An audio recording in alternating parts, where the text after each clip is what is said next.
Hospital report as pride and dignity. Stop the New World Order. Welcome to Hapanwo TV.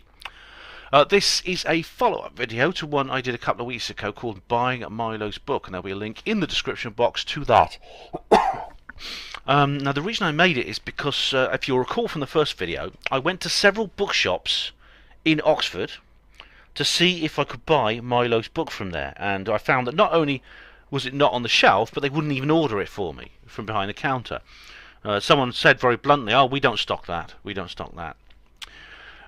So when I was passing one of those bookshops, those same bookshops today, I was a bit surprised to see something which I thought I would record, I would preserve for posterity. Now, unfortunately, I didn't have my video camera with me at the time, and my mobile phone is one of those sort of Stone Age ones that you can't actually take video with. I can, but it's extremely poor quality. So I decided to take a series of stills and just record some audio when I got home to play over those stills, which is what I'm doing. And this is what this video consists of. I'm sorry it's not something more substantial. Mind you, it's very busy in Oxford on Saturday, and it's very, very difficult to. It would be very difficult to film outside that bookshop where I was. This is why I can't also get a wider angle shot of this display. And a display it was. Now, this is a display, a special display, in the shop window, which is promoting, very rigorously promoting, a book called The Power by Naomi Alderman. And there's like big piles of it. There's big posters, and I'll show you some more of those in a minute. But this book, well, let's have a look at what it says. It's Electrifying by Margaret Atwood, right? A female book critic, and as you see underneath, it says very clearly, a big page-turning, globe-trotting thriller by The Guardian. Right. So let's move on slightly, and let's have a look at the next picture. These are all pictures I took of the same display in Waterston's bookshop in Oxford. Right, The Power, a winner of the Bailey's Women's Prize for Fiction. A Women's Prize for Fiction. There is no men's prize for fiction. You might like to know. It was if there was ever a men's prize for fiction, it would be shut down by SJWs. Oh my goodness, you can see me reflected there. That's a bit embarrassing. So the winner of the Women's Prize for Fiction. This is a very, very acclaimed book. It's obviously very, very. It's published by Penguin, one of the top publishers in Britain and indeed the world. So let's move on to the next picture. And it says here, this is a little placard here which tells you a little bit about it. By gleefully replacing the protocols of one gender with another, Alderman has created a thrilling narrative stuffed with provocative scenarios and thought experiments. Oh, really? Okay, I've not read this book, all right, and I don't know anything about the book. I've got to say that to begin with. But knowing what I do about the book industry, and also other books that were stocked there, I mean, when I was in Blackwell's, I saw copies of books by Laurie Penny about feminism and things like that.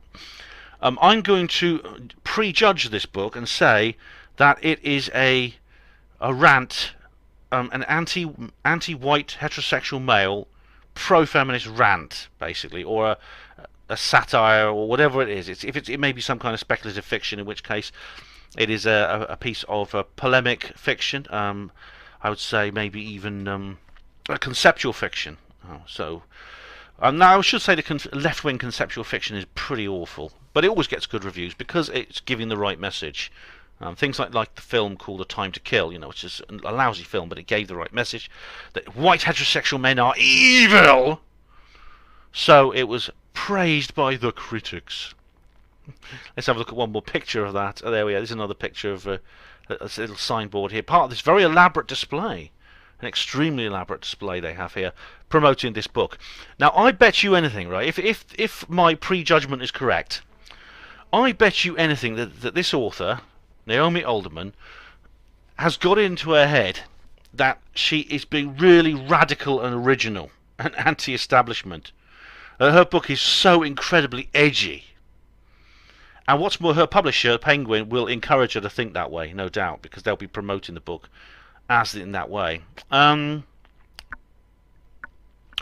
The thing about it is, though, these kinds of books are not edgy and not radical and not original. They are completely and utterly mainstream. They're completely and utterly establishment, and that's why big corporations like Waterston are promoting them so much. I mean, the kind of some of the feminist literature that's coming out today is basically just repeating the same stuff that was written 50 or 60 years ago by people like Germaine Greer.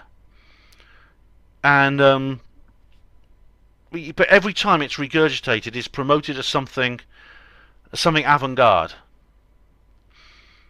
and it's a delusion. It's a complete delusion. I think as Paul Joseph Watson said, conservatism is now the counterculture, and this stuff is simply pat. It is simply middle of the road, and there's nothing at all about it which is in any way breaking new ground. That being said, as I have not read this book, okay, and I don't know anything about the book, and so if I've misjudged the book, then I apologise to the author as a result. But I'd be very, very surprised if I have. So this is the same book that wanted nothing to do with Dangerous by Milo Yiannopoulos, and instead saying, wow, there's this really amazing new incredible book, a stunning tour de force that will make you think again, and we're promoting it, we're marketing it as much as we can. Oh, goodness gracious me. Anyway, it was really dismaying to see this in the same bookshop which I could not order Dangerous by Milo Yiannopoulos in, and so I thought I'd share that with you as a follow-up to my previous video. Thank you for watching Hapanwo TV on VidMe. Hospital Porters, Pride and Dignity, Stop the New World Order.